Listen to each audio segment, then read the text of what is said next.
तो last part में हमने देखा था कि चूचू के लवर ने बो फैन और उस रिच डॉटर पर गुंडों से हमला करवा दिया था, लेकिन उन दोनों ने अपनी फाइटिंग स्किल से उन गुंडों को पीट दिया था। लेकिन तभी वहां पुलिस आ गई थी, जहां पुलिस इंस्पेक्टर तो उस लवर और उन गुंडों से बात करने चला गया था और एक दूसरे ऑफिसर बो फैन और उस डॉटर को अपनी अपनी डेस्टिनेशन पर छोड़ने चला गया था। अब आगे तो इस पार्ट की शुरुआत में वो पुलिस ऑफिसर बो फैन को उस रेस्टोरेंट के पास ले आता है जहां उसे पहुंचना था। तभी वो ऑफिसर बो फैन से कहता है कि आप तो बहुत टैलेंटेड हैं, आपके सिर्फ एक प्रेशर पॉइंट दबाने से मेरी नेक का दर्द ठीक हो गया है। असल में बो फैन ने यहाँ आते वक्त उस ऑफिसर की नेक पर प्रेशर पॉइंट का इस्तेमाल करके उसका दर्द ठीक कर दिया था। अब बो फैन उस ऑफिसर से कहता है कि अब तुम थोड़े दिन के लिए जिम मत जाना। इसके बाद बो फैन उस रेस्टोरेंट में जाने लगता है, लेकिन तभी उसे एक अननोन नंबर से कॉल आता है जो कि जू लिन लिन का था, जो असल में बो फैन की गर्लफ्रेंड थी। अब बो फैन लिन लिन से कहता है कि तुम कहाँ पर हो, तुम इतने दिन से मेरा कॉल क्यों नहीं उठा रही थी। ये सुनकर लिन लिन उससे कहती है कि तुम मेरी चिंता मत करो और मैंने अपना फ़ोन चेंज कर लिया था, इसलिए मैं तुम्हारा फ़ोन नहीं उठा पाई और मैंने तुम्हें ये बताने के लिए फ़ोन किया है कि मैं तुमसे ब्रेकअप कर रही हूँ। ये सुनकर बो फैन दुखी होते हुए कहता है कि तुम ये क्या बात कर रही हो। इस पर लिन लिन बोलती है कि लगता है तुम्हें एक बारी में समझ नहीं आता है, इसलिए मैं तुम्हें दोबारा बता रही हूँ कि मैं तुमसे ब्रेकअप कर रही हूँ और अब मेरा और तुम्हारा कोई लेना देना नहीं है। ये सुनकर बो फैन शॉक होते हुए कहता है कि ब्रेकअप के पीछे कोई रीज़न तो होगा। इस पर लिन लिन उससे पूछती है कि तुम्हारी हिम्मत कैसे हुई रीज़न पूछने की, क्या तुम्हें पता नहीं मैंने तुम्हें किस फ़ोन से कॉल करा है। ये मैंगो कंपनी का फ़ोन है जो मिस्टर मा ने मुझे दिलाया है, साथ ही उन्होंने मुझे ये VIP नंबर भी दिया है जिससे हम अभी बात कर रहे हैं। तुम्हें पता भी है इन सब की कीमत क्या है और तुम अपनी ओर देखो, तुम कभी भी एक मैंगो का फ़ोन नहीं खरीद पाओगे। ये सुनकर बो फैन कहता है कि इसका मतलब तुमने मुझसे पैसों के लिए ब्रेकअप करा है। इस पर लिन लिन बोलती है कि तुम सही कह रहे हो, मिस्टर मा ने मुझे सिर्फ फ़ोन ही नहीं बल्कि यारा का परफ्यूम और गुची का पर्स भी दिलाया है। ऊपर से इन 3 महीनों में वो मुझे कई कंट्रीज दिखाने के लिए ले जा चुके हैं। ये सुनकर बो फैन शॉक होते हुए कहता है कि क्या ये सब 3 महीनों से चल रहा है। इस पर लिन लिन बोलती है कि हाँ, ये 3 महीने से चल रहा है। अगर मैं तुम्हारे साथ रहती तो मुझे ये 3 महीने तुम्हारी बूढ़ी माँ के साथ हॉस्पिटल में बिताने पड़ते, इसलिए मैं बहुत खुश हूँ कि मैंने एक सही फैसला लिया था। ये सुनकर बो फैन ये कहते हुए फ़ोन काट देता है कि तुम्हारा ब्रेकअप करने के लिए शुक्रिया। ये देखकर लिन लिन बहुत गुस्सा हो जाती है कि बो फैन ने उसके मुंह पे फ़ोन काट दिया। तभी वहाँ लिन लिन का नया बॉयफ्रेंड मिस्टर मा आ जाता है और लिन लिन से कहता है कि तुम्हें किसकी वजह से गुस्सा आ रहा है।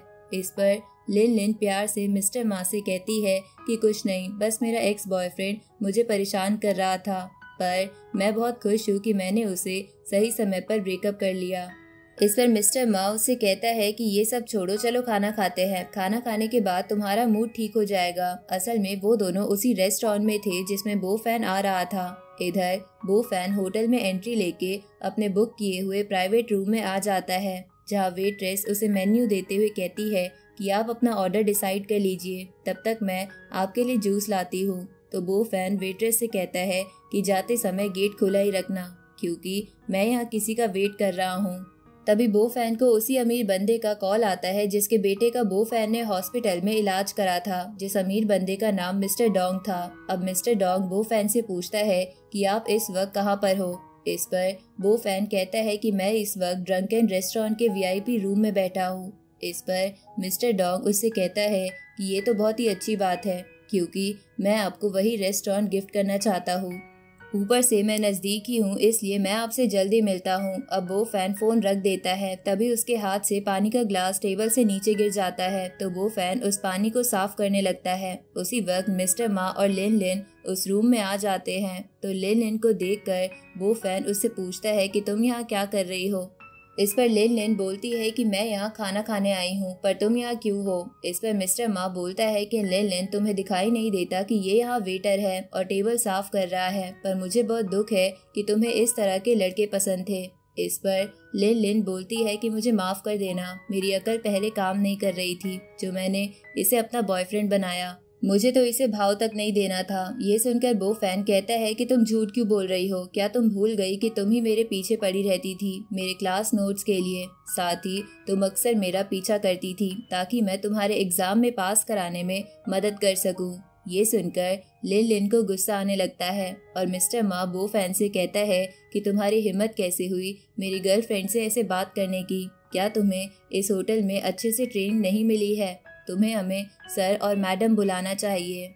जिस पर बो फैन गुस्से में कहता है कि तुम दोनों ही इस रेस्टोरेंट में वेटर का काम क्यों नहीं कर लेते। इस पर मिस्टर मा कहता है कि लिन लिन यहाँ पर है इसलिए मैं तुम्हें कुछ नहीं कह रहा हूँ। साथ ही चलो मैं तुम्हें एक चांस भी देता हूँ। अगर तुम मेरे गंदे जूते साफ कर देते हो तो मैं तुम्हारे एक फेवर कर दूंगा। इस पर बो फैन बोलता है कि क्या तुम्हारे कमर में दर्द है जो तुम अपने जूते खुद साफ नहीं कर सकते। ये सुनकर लिन लिन बो फैन से कहती है कि तुम ये इनसे कैसे बात कर रहे हो, भूलो मत तुम इस रेस्टोरेंट के वेटर हो इसलिए तुम्हें इनके जूते साफ करने चाहिए। तभी मिस्टर मा लिन लिन से बोलता है कि इसने तो वेटर की यूनिफॉर्म भी नहीं पहनी है, लगता है ये यहाँ टेम्पररी वेटर है, पर अगर ये मेरे जूते साफ कर देता है तो मैं इसे परमानेंट वर्कर बना दूंगा क्योंकि मैं यहाँ के ओनर को जानता हूँ। ये सुनकर लिन लिन बो फैन से बोलती है कि क्या तुमने इनकी बात सुनी नहीं, जल्दी से इनके जूते साफ कर दो क्योंकि ये बहुत काइंड है जिसकी वजह से तुम्हें यहाँ प्रमोशन मिल जाएगा। ये सुनकर बो फैन कहता है कि मैं भी बहुत काइंड हूँ इसलिए चुपचाप मेरे प्राइवेट रूम से चले जाओ वरना मैं तुम्हें धक्के मारकर यहाँ से निकाल दूंगा। ये सुनकर मिस्टर मा गुस्से में कहता है कि लगता है तुम्हें सीधे सीधे समझ नहीं आता, इसलिए चलो मेरे जूते साफ मत करो पर चुपचाप यहाँ से निकल जाओ। और ये बात मिस्टर मा बार बार बो फैन के सीने पर उंगली मारकर कह रहा था तो बो फैन भी एक प्रेशर पॉइंट का इस्तेमाल करके मिस्टर मा के सीने में दर्द कर देता है जिसकी वजह से मिस्टर मा अपने घुटनों पर आ जाता है।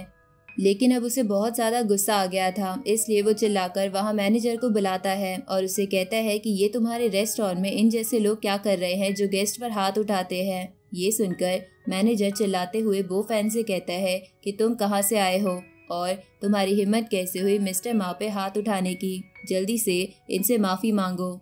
इसके बाद वो मैनेजर मिस्टर मा से कहता है कि मुझे माफ़ कर देना पर ये हमारे होटल का एम्प्लॉय नहीं है क्योंकि हमारे होटल के सभी एम्प्लॉय को यूनिफॉर्म पहननी पड़ती है। तभी बो फैन उस मैनेजर से बोलता है कि मेरी एक फ्रेंड ने ये VIP रूम बुक करा है और मैं यहाँ खाना खाने आया हूँ।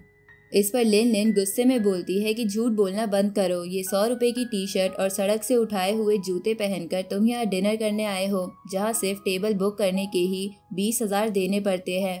तभी मिस्टर मा भी मैनेजर से कहता है कि मुझे लगता है ये लड़का छुपकर यहाँ तक घुस आया है इसलिए इसे यहाँ से भगा दो। ये सुनकर वो मैनेजर बो फैन से कहता है कि तुम जैसे मर्जी इस रेस्टोरेंट में घुसे हो पर चुपचाप यहाँ से चले जाओ वरना मुझे सिक्योरिटी बुलानी पड़ेगी। ये सुनकर बो फैन उससे कहता है कि क्या तुम इस तरह से अपने कस्टमर को ट्रीट करते हो। तभी मिस्टर मा कहता है कि तुम एक गरीब हो और तुम्हारे साथ यही होना चाहिए, तुम क्या अपने लिए एक VIP ट्रीटमेंट एक्सपेक्ट कर रहे हो। ये सुनकर बो फैन बोलता है कि इस तरह का बिहेवियर तो हमारे बिजनेस को अफेक्ट कर सकता है, लगता है कि मुझे मिस्टर डोंग से बात करनी होगी कि यहाँ का मैनेजमेंट बहुत खराब है।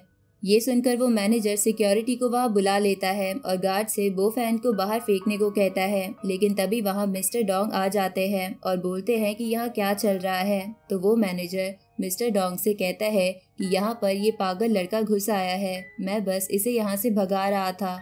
ये सुनकर मिस्टर डोंग उस मैनेजर को थप्पड़ मारते हुए कहते हैं कि तुम जानते भी हो ये कौन है, तुम्हारी हिम्मत कैसे हुई डॉक्टर बो फैन की डिसरिस्पेक्ट करने की। ये सुनकर वो मैनेजर चौंक जाता है। तभी मिस्टर मा मिस्टर डोंग से हाथ मिलाने आगे आता है लेकिन मिस्टर डोंग ये कहते हुए बो फैन के पास चले जाते हैं कि मैं अनजान लोगों से हाथ नहीं मिलाता। अब मिस्टर डोंग बो फैन से कहते हैं कि मुझे माफ़ कर देना, ट्रैफिक जाम की वजह से मैं थोड़ा लेट हो गया। तभी वो मैनेजर मिस्टर डोंग से बोलता है कि बॉस प्लीज़ मुझे एक बार सब कुछ एक्सप्लेन तो करने दीजिए। उस पर मिस्टर डोंग बोलते हैं कि मुझे तुम अपना बॉस मत बुलाओ, अब से डॉक्टर बो फैन यहाँ के बॉस होंगे। ये सुनकर लिन लिन मैनेजर और बाकी सब चौंक जाते हैं। अब मिस्टर डोंग रेस्टोरेंट के पेपर्स निकालकर वो बो फैन को देते हुए कहते हैं कि मैंने इस पे साइन कर दिए हैं, बस आपको इस पे साइन करना है। तो ये सुनकर बो फैन उन पेपर पे साइन करने लगता है। तभी वो मैनेजर अपने आप को थप्पड़ लगाते हुए बो फैन से कहता है कि प्लीज़ बॉस मुझे माफ़ कर दीजिए, मुझे बहुत बड़ी गलती हो गई आपको पहचानने में। ये सुनकर बो फैन उस मैनेजर से कहता है कि तुम मुझे बॉस मत बुलाओ क्योंकि मैं तुम्हें जॉब से निकालता हूँ।